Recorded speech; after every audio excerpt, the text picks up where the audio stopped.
The morning had been determinedly respectable until Mrs. Fawkes laughed. St. Mildred's Church, in all its peeling sandstone dignity, had held funerals for nearly every notable citizen of Flaxborough, and few of them had invited amusement. Today was meant to be no exception. The late Mr. Horace Bellamy, auctioneer of some consequence, and husband, at least by legal formality, to Mrs. Eunice Bellamy, was being delivered to the earth with the solemnity that the town's undertaker, Mr. Tubbins, sold at a modest but dignified fee. The congregation, about 40 in number, had assembled as one might for a council vote, because not to appear would have been noticed. Rain threatened but did not arrive, obliging the ladies to hold their black umbrellas at an uneasy half-mast. The curate, a thin young man who gave the impression of having been laundered too briskly, read the service with a voice that might have belonged to an apologetic ventriloquist, and then, just as the final blessing descended, a bright, unrestrained peal of laughter burst from the front pew. Every head turned with the precision of weather vanes in a sudden gale. There sat Mrs. Eunice Bellamy, the widow herself, small and pink in an uncompromising black hat, her gloved hand fluttering to her mouth a beat too late. The sound had been unmistakable, a clear, girlish laugh, almost musical, that lingered against the stones of the nave like the chime of an ill-timed bell. Several parishioners exchanged the rapid eyebrow language peculiar to English market towns.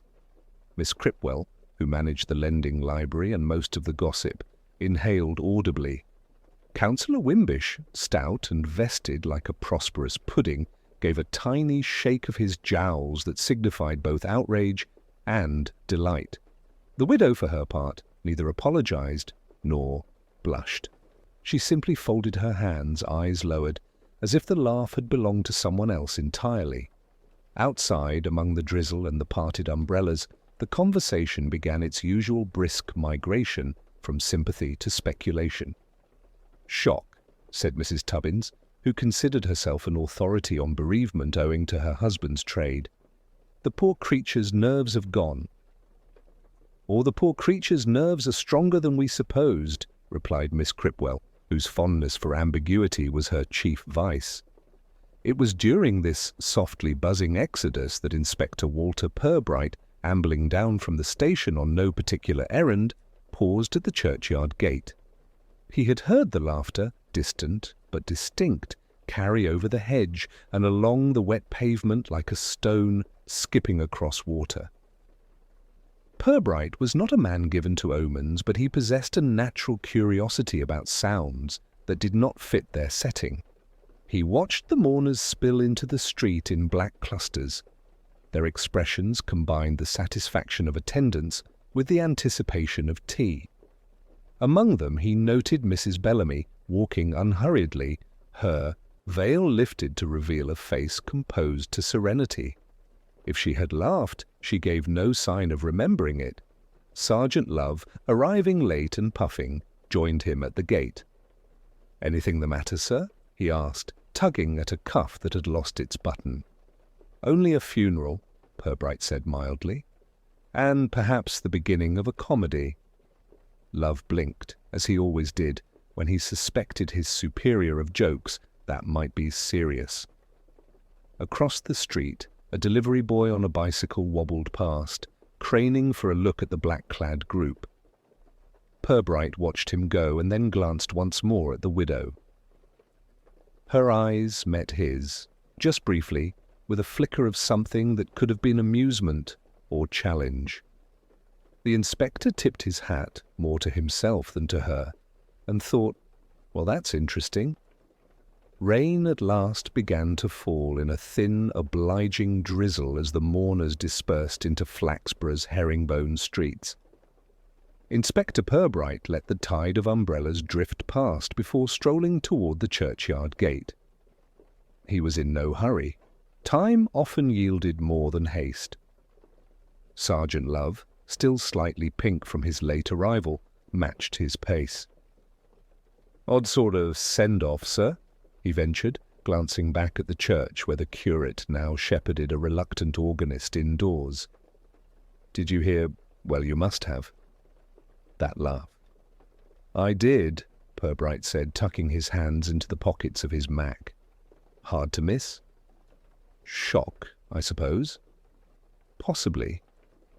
Purbright's eyes lingered on the departing figure of Mrs. Bellamy, who had stopped to exchange a few serene words with Councillor Wimbish.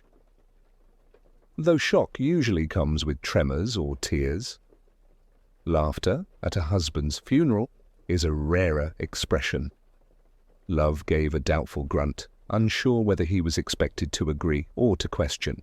Purbright spared him the decision by nodding toward the widow.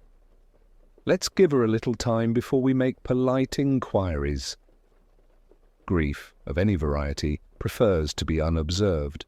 They followed the damp footpath back toward the high street. Already the town had resumed its everyday sound, the faint clink of crockery from the tea-rooms, the lazy scuff of carts along wet cobbles. Yet talk had begun to spread faster than the drizzle. From an open draper's door came the unmistakable murmur of Miss Cripwell holding court. Like a bell it was, she was saying to an unseen audience. Not nervous, not a sob, an actual laugh. And at the very end of the service, mind you, if you ask me. Purbright and Love passed without slowing, but the inspector caught the edge of a speculative sigh. Flaxborough's communication system, he reflected, required no telephone wires. By late afternoon, Mrs. Bellamy's sitting-room curtains had drawn the eye of every neighbour at least once. Purbright, arriving at her modest Georgian terrace just as a timid lamp glowed behind the lace, noted a faint scent of furniture polish when the maid admitted him. Eunice Bellamy received him with the kind of calm that might have been mistaken for courtesy. Her black dress showed no sign of wear, her voice no hint of fatigue. "Inspector," she said evenly, offering a seat. "I expected you. People will have been, talking." "They will," Purbright agreed, settling into a chair that creaked in a friendly fashion. "I wondered if you might indulge me with a few recollections of the morning."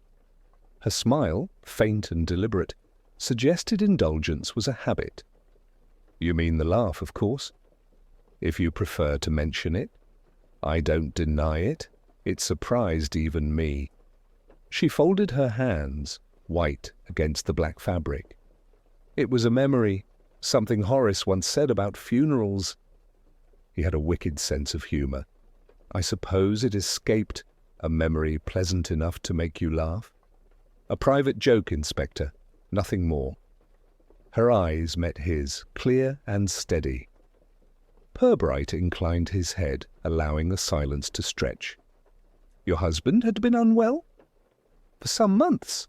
"Heart," they said. She paused. "He disliked doctors." As they spoke, Purbright noticed small details. A faint smear of ink on her thumb, a slight tremor when she reached for the teacup, a sideboard conspicuously free of family photographs, save one formal portrait in which Horace Bellamy appeared faintly bored. None of these, taken alone, amounted to anything, yet they composed a quiet puzzle. When at last he rose to leave, Eunice accompanied him to the door. "People will talk," she repeated softly. "They always do." But Horace would have laughed himself. Purbright offered a courteous bow of the head. "Thank you, Mrs. Bellamy." "I dare say we shall speak again." Outside, dusk had thickened and the drizzle persisted. Sergeant Love, who had been waiting under a narrow awning across the street, joined him. "Well?" Love asked. "She says it was a private joke." "And you believe her?" Purbright glanced back at the drawn curtains.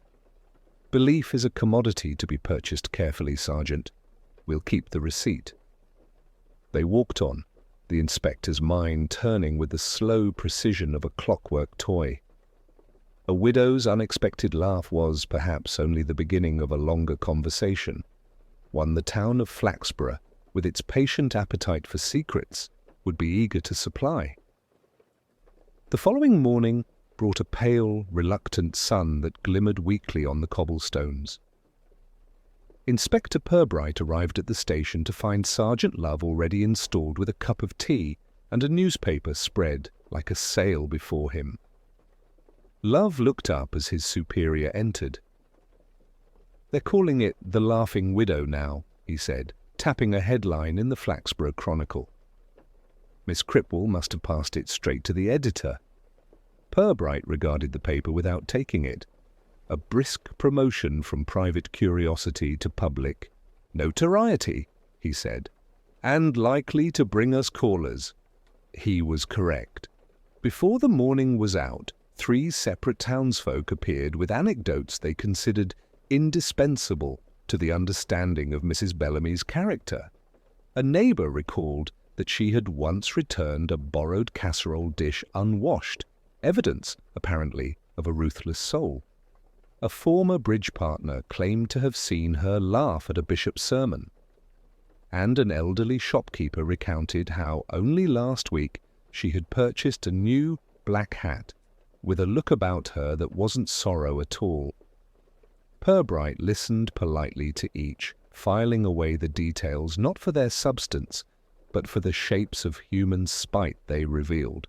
He thanked them with measured courtesy and watched them depart, each satisfied to have contributed to justice, or at least to entertainment. By afternoon, a more intriguing visitor arrived, Mr. Alfred Merriman, clerk to the late Horace Bellamy and bearer of an expression of cautious resentment. He removed his gloves with care as Purbright gestured him to a chair. "I came because I thought you should know," Merriman began, "that Mr. Bellamy had recently altered his will. I drew it up myself. Mrs. Bellamy inherits the house, naturally, but the business and the greater portion of funds go to a nephew in Shropshire." Purbright nodded slowly. "A nephew? Close, was he? Barely acquainted?" But Horace was adamant. Said Eunice had no head for figures. Rather sharp about it, if you ask me. "And Mrs. Bellamy knew of this?" Merriman hesitated, then shook his head. "I doubt it. He told me he preferred to avoid the scene." When Merriman left, Purbright stood for a long moment at the window, watching the wavering reflection of clouds in the puddled street. Love shifted uneasily. "You think she found out and, well, hurried things along?" "That's the neat version," Purbright replied. "But human arrangements seldom favour neatness." Evening brought another small disturbance. The chemist, Mr. Pellock, telephoned to report a curious visit from Mrs. Bellamy the day before the funeral. She had requested a large quantity of laudanum, explaining it was for nerves and sleeping, but declined to have it recorded on the regular account, paying in cash instead. Pellock had complied. "She seemed in distress," he said. Yet the recollection now troubled him. Purbright made no immediate move. He preferred the slow dance of observation to the abrupt lunge of accusation. Instead, he took a solitary walk through the twilight streets to the Bellamy residence. The curtains were drawn again, but a lamplight flickered in an upper room. He lingered across the way, listening to the muffled clink of crockery, the occasional creak of a stair. Nothing outwardly sinister, merely the quiet domesticity of a widow at home. As he turned back toward the station, the faint echo of laughter, not as bright as before, but distinct, floated from an open upstairs window. It was not the laughter of mirth, but something lower, more private, as if the memory of a joke had been whispered to itself. Purbright walked on, the sound accompanying him like a question he had yet to frame. The next day dawned with a sharp breeze that scoured the roofs and set the market awnings clattering like impatient hands. Inspector Purbright arrived at the Bellamy residence once more, this time carrying the quiet authority of a man who preferred facts to rumours. Mrs. Bellamy received him without surprise, as if she had been expecting the knock. "I suppose," she said, leading him into the same immaculate sitting room, "that you've heard every version of my character by now." "Several," Purbright replied mildly. "None entirely alike, which is rather helpful." She offered a faint smile, but kept her gaze on the teapot as she poured. Flaxborough never met a story it couldn't embroider. Purbright accepted his cup and let a silence settle before speaking again. "You visited the chemist the day before the funeral. Laudanum. Was that for your own use?" Her hand paused, only slightly. "It was." "I don't sleep well, Inspector. And your husband?" "Horace." The question seemed to amuse her. Horace slept like a man without conscience. Always did. Purbright studied her for a moment. "You were unaware, then, that he altered his will in favour of his nephew?" The teacup rattled minutely against its saucer. "I was not," she said, the words neat and dry. "But it sounds like him. He enjoyed small acts of spite. You don't appear very wounded by the discovery." She met his eyes with a calm, almost challenging. "I loved him once." He wore it out. When Purbright left, he carried no confession, only a deeper sense of a woman accustomed to holding her own counsel. On the walk back to the station, he stopped at the auction house, now shuttered except for a dim back office where Alfred Merriman worked through paperwork like a cautious mole. Merriman, when pressed, admitted that Horace Bellamy had argued loudly with his nephew by telephone only a fortnight ago. Something about debts, about the business being worth more than you think. The nephew, it seemed, had not been entirely grateful for the inheritance. Purbright thanked him and stepped again into the brisk air, the pieces arranging themselves with unhurried logic. He paid a brief visit to the local bank, where a discreet manager confirmed that Horace had withdrawn a considerable sum in cash 3 days before his death. No record showed where it had gone. That evening, Sergeant Love brought a final morsel. "Dr. Liddell stopped by," he reported. "Says the death certificate's perfectly ordinary. Heart failure. But he did mention Horace was due for another examination. Something about chest pains he'd been ignoring." Purbright nodded slowly, the rhythm of the case now steady in his mind. A laughing widow, a resentful nephew, a vanished sum of money, each an unfinished sentence waiting for its proper conjunction. Night settled over Flaxborough with a thin silver moon, and Purbright sat alone in his office, the faint aroma of Sergeant Love's abandoned pipe smoke lingering like a half-remembered joke. He considered the human habits of concealment and display, the way people guarded their truths until the right question unlocked them. The town around him ticked softly towards sleep, carrying its gossip forward, while the inspector waited, patient as always, for the moment when silence would yield the rest. The next morning, Purbright chose a deliberate route through the market square, nodding to tradesmen as they swept the damp cobbles. He stopped at the post office, where the clerk, an elderly man of tidy habits, recollected that Horace Bellamy had posted a thick, registered packet 2 days before his death.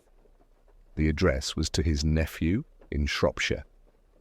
When asked whether insurance or valuation had been declared, the clerk shook his head.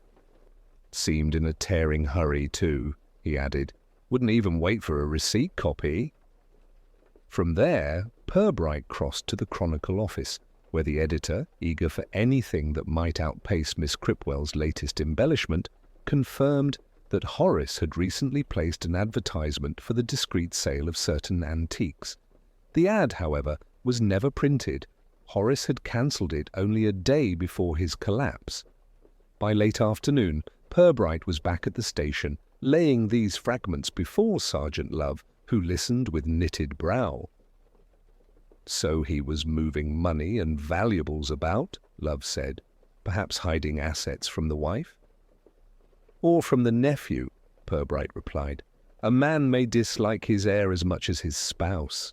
Love scratched at his chin. But if someone hurried him off, well, the doctor's certain it was natural. We can't exactly suspect a heart attack.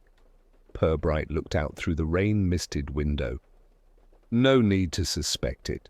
Natural causes can be encouraged. A quarrel, a sudden shock, the right moment of strain. People forget how easily life obliges a strong nudge. Evening brought another visitor, this one unexpected, Eunice Bellamy herself. She entered the station with a composure that made Love stand instinctively straighter. "Inspector," she said, "I thought it best to speak plainly before the town invents still more for me." Purbright gestured her to a chair. She sat, folding her gloves in her lap with the precision of a careful mind. "You believe," she began without preamble, "that I wished Horace dead. I did not. But I also will not feign a grief I do not feel." Purbright inclined his head. "You and your husband were estranged?" "In every way but geography. He was unfaithful, Inspector, cheaply, carelessly. I endured it because leaving would have pleased him. That is the measure of our marriage." She paused, eyes steady. "If I laughed at his funeral, it was because the end of such a game is absurd. Not joyful, not cruel. Absurd." Her candour, offered without tremor, held no scent of confession. Purbright regarded her a moment longer. "Did you know of the will?" "Not until Mr. Merriman saw fit to tell me yesterday." "I can't say I was surprised. And the laudanum?" "For sleep." "Only for sleep." She met his gaze squarely. "I have no reason to fear your questions, Inspector. But you may find Horace's nephew less straightforward." She rose before either man could reply and left as quietly as she had come, the faint perfume of lavender remaining like a signature. Purbright waited until the door had closed before speaking. "Sergeant, we shall send a polite inquiry to Shropshire. I am curious whether a young man inherits gratitude as readily as he inherits money." Love nodded, scribbling the note with a frown of concentration. Outside, night gathered over Flaxborough once more, the town's lamps winking on one by one. Purbright watched their reflections stretch along the wet street, his thoughts moving with the same patient gleam. The laughter at the funeral now seemed less an ending than an overture. Whatever lay beneath Horace Bellamy's quiet heart failure was drawing nearer, step by deliberate step. A reply from Shropshire arrived sooner than Purbright expected, the envelope marked with the neat hand of the local constabulary. Over a quiet breakfast in the station kitchen he read it twice, the mild aroma of Sergeant Love's burnt toast curling around the words. The nephew, one Graham Liversedge, had indeed received a registered packet from Horace Bellamy. Inside were not banknotes, but a bundle of receipts and a curt note advising him to mind the debts you've already got before sniffing after mine. By mid-morning, Purbright and Love were visiting the telegraph office to confirm the dates. The packet had been posted the day before Horace's death, but Liversedge had sent no reply. Instead, the Shropshire sergeant reported he had left his lodging on the very evening the news of the death reached him and spent the night drinking noisily at a coaching inn, boasting that he would soon be comfortably fixed. "Comfort," Purbright remarked as they stepped back into the bright, chill air, "is a word with many definitions. Ours will be the more literal." He asked Love to send a discreet request for Liversedge to present himself in Flaxborough. 2 days later the nephew arrived, a wiry young man with eyes that flicked about the station like sparrows in a draught. He attempted a show of grief, but could not resist boasting of his inheritance. "Uncle Horace always said he'd see me right," he declared. "Course I thought he meant sooner rather than later." Purbright let him talk, his questions gentle as falling. Dust Liversedge admitted to a quarrel during their last telephone conversation. just a bit of a shout about money, but denied ever coming to town. He offered an alibi of dice games and beer, which the Shropshire sergeant had already confirmed. When the young man finally departed, leaving a faint smell of cheap cologne and bravado, Love shook his head. "Not much there, sir." "He's a braggart, but he wasn't anywhere near when it happened." "True," Purbright said, watching the nephew stride off with a swagger that covered nothing. "But Horace managed to sting him even from the grave." That, I think, is the important note in this tune. Later that afternoon, Purbright returned alone to the Bellamy house. Eunice admitted him without surprise, though this time a trace of colour touched her cheeks. He asked quietly about the receipts Horace had sent to his nephew. "I can only guess," she said. "Horace liked to lend small fortunes to unsound people. It gave him something to gloat over."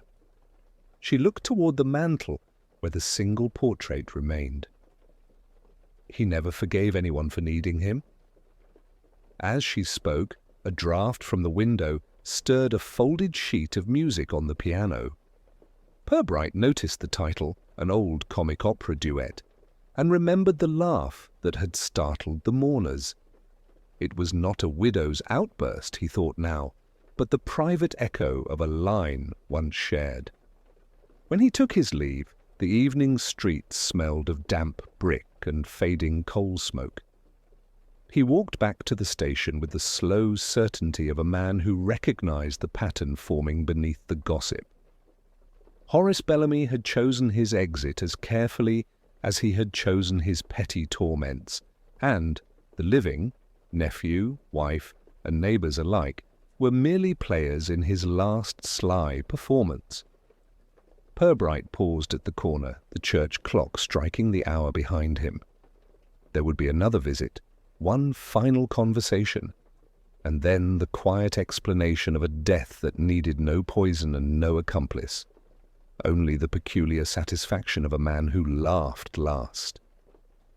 Purbright allowed another day to pass before calling once more on Mrs. Bellamy, choosing a late afternoon when the sun lay thin across the terrace and the town had settled into its quiet rhythm of teapots and small talk. She answered the door herself, the faint scent of lavender trailing her into the sitting-room. The portrait of Horace still commanded the mantel, though now a vase of fresh narcissus stood before it like a gentle rebuke. "I wondered," Purbright began, "whether you might help me with a final detail. Your husband withdrew a rather large sum in cash shortly before his death. Do you know where it might have gone?" She tilted her head slightly, considering. "No," she said at last, but it sounds like him. He enjoyed moving money about, like chess pieces no one else could see." "And the registered packet to his nephew?" Her eyes flickered with wry amusement. "I've heard." Horace did like a last word. Purbright settled into the familiar chair, resting his hands lightly on his knees. "Tell me, Mrs. Bellamy, did you and your husband share a taste for old comic opera?" The question caught her off guard. A tiny breath escaped, not quite a laugh. "We did, years ago. Before everything soured. Why?" "I noticed the sheet music on your piano. It reminded me of something, the sound you made at the funeral." He offered a faint, almost apologetic smile. "A phrase from a duet, perhaps? A private joke?" She looked down at her folded hands. Horace used to sing an absurd line whenever life became especially bleak. Something about death being the only honest critic. It always made me laugh, even when I hated him. Purbright nodded, the last small piece settling into place. "I think your husband planned his departure very carefully. The quarrel with his nephew, the sudden withdrawals, even the laudanum you purchased. He knew exactly how it would look. He wanted you to be talked about, and the boy to be disappointed. He wanted everyone guessing," her eyes lifted, cool and steady. "And you?" "I don't guess," Purbright said. I observe. The doctor found nothing but a heart, too long neglected. I believe Horace chose his final audience and left his last jest for you alone. Eunice was silent for a time, then gave a small genuine laugh, soft as a sigh. That would be like him. A man who loved control more than life itself, Purbright rose. The town will chatter a little longer, then find some other amusement. You needn't defend yourself. At the door she paused. Thank you, Inspector. For understanding, he inclined his head and stepped into the fading light. The air smelled of damp stone and early spring, the market square murmuring with evening errands. Sergeant Love waited near the gate, hands deep in his coat pockets. Well? Love asked. Nothing to charge, Purbright said. Only a man who made mischief of his own demise.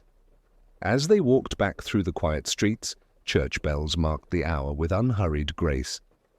Behind them, the widow's laughter drifted once more, low, reflective, and free of any need for explanation. Purbright and Sergeant Love reached the station just as dusk slid into a deepening blue. The lamps along the market square flared one by one, casting their familiar pools of honeyed light. Love, who had remained quiet during the walk, finally cleared his throat. "Odd business, sir," he said. "Feels unfinished somehow." As if there's another corner we've not looked round, Purbright hung his coat and considered the remark.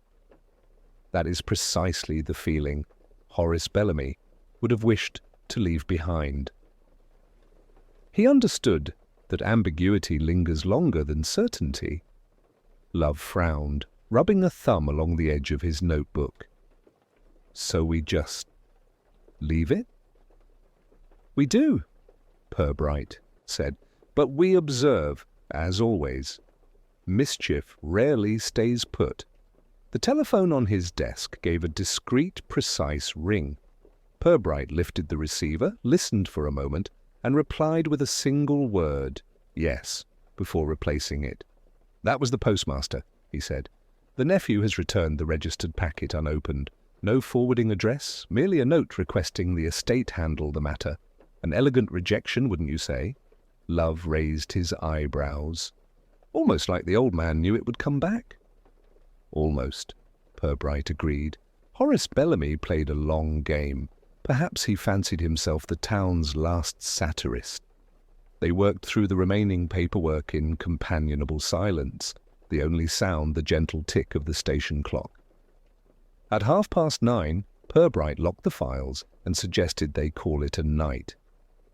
Outside, the air carried a damp coolness from the river. Across the square, the Bellamy house sat dark and watchful, its windows reflecting the street lamps like half-lidded eyes. Purbright paused, allowing the quiet to settle around him. He thought of Mrs. Bellamy's calm amusement, the faint smile she wore as though she and her late husband shared a joke beyond mortal reach. Love followed his gaze. "Think she'll stay on in Flaxborough?" "I expect so," Purbright said. "The house suits her." And the whispers will fade, as they always do. People prefer fresh scandals. They moved on, their footsteps soft against the cobbles. Somewhere a cat yowled and a door clicked shut. The town exhaled into night. Now, generate the final section of the story, ensuring a satisfying resolution. Maintain the logical progression of clues and character arcs, delivering the final reveal smoothly while keeping the ending impactful and true to the detective's style. The following morning brought a faint drizzle that polished the cobbles and lent the town a smell of wet stone and bread from the early opened bakery. Purbright arrived at the station to find a slim envelope waiting on his blotter, the handwriting unmistakably Mrs. Bellamy's, precise, almost ornamental. He read it without removing his hat. "Inspector, I am obliged for your discretion. My husband would have admired it. You may find the small matter of the ledger settled to your satisfaction. There will be no further disturbances."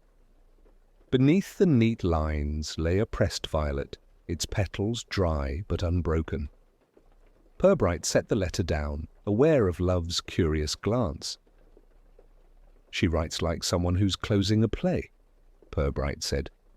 "One suspects she has rehearsed the final bow." Love tilted his head. "Ledger?" Purbright opened a drawer and produced the battered account book taken from the Bellamy study, the one that hinted at modest but consistent withdrawals spanning years, each annotated with the single word kindness. "Her way of settling debts," he murmured. "A quiet redistribution." Love absorbed that with a slow nod.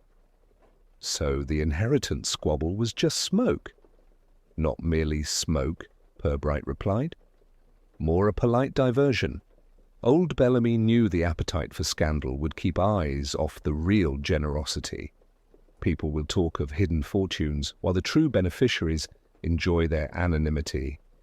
He closed the drawer with a soft click. No crime, no culprit. Only the subtle satisfaction of a puzzle left just imperfect enough to tease. Later that day, he walked past the Bellamy house. Mrs. Bellamy stood at the upstairs window, her expression unreadable in the rain-blurred glass. She lifted a hand in the faintest salute.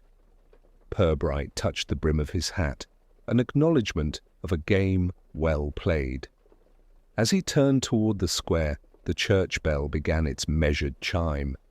The drizzle eased to a fine mist, and the market traders set out their wares with the same easy rhythm Flaxborough always found after a passing curiosity. Purbright allowed himself a small, private smile.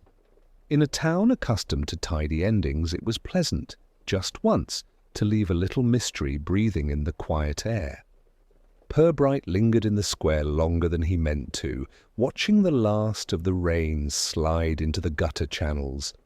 The faint scent of peat smoke from an early fire threaded through the damp air. He thought again of the pressed violet, no ordinary gesture for a woman as sparing with sentiment as Mrs. Bellamy. It was at once a thank you and a curtain drop, a small declaration that her late husband's quiet benevolence would stay folded into the fabric of the town, invisible but persistent. When he returned to the station, Sergeant Love was engaged in a telephone call that seemed to involve a missing crate of onions and a lorry driver who swore he had delivered it. Love ended the conversation with a sigh and a scratch of his chin. "Domestic peace re-establishing itself," he observed. "Your Mrs. Bellamy's ledger might have been our grandest excitement for the season." "Let's not rush to call it hers," Purbright said mildly. "It belonged to them both. Some marriages contain a kind of private parliament, motions passed, budgets agreed, all without the neighbours' knowledge." Love smiled faintly. "And we've no need to intervene?" "None at all. We can be confident the town will supply its own embroidery." Indeed, by late afternoon, the market chatter had already shifted. Two shopkeepers traded theories outside the ironmongery. One claimed the widow had buried gold sovereigns in the garden.